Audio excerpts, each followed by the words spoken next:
got into the wine business sort of by accident because I wandered into a wine shop in Southern California a number of years ago and ended up working in the wine shop and ended up getting exposed to extraordinary bottles of wine as a young, very young person.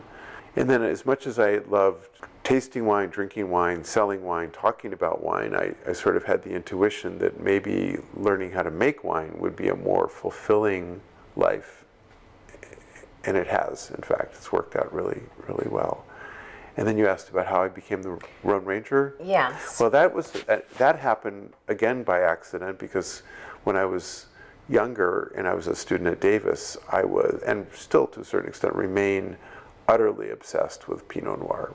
Well, Burgundy, more accurately.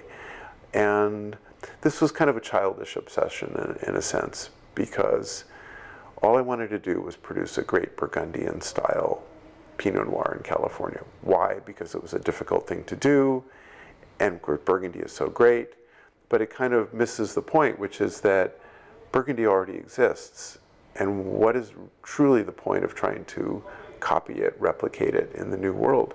It's a parlor trick if you can do it. It's a clever parlor trick, but I think ultimately it's not the most useful use of one's time. I think there are more interesting things one can do.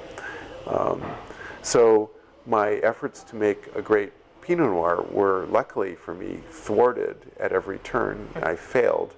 And it was actually Kermit Lynch who really got me interested in Rhone varieties. And then I just sort of, again, using the logical reasoning, it seemed like it was warm and dry in southern France and warm and dry in the central coast of California, so maybe the varieties of southern France would have some utility. And simple hypothesis, but correct, as it turned out. So I've kept doing what I'm doing due to intermittent positive reinforcement. In other words, it's worked well most of the time, so I've kept doing it.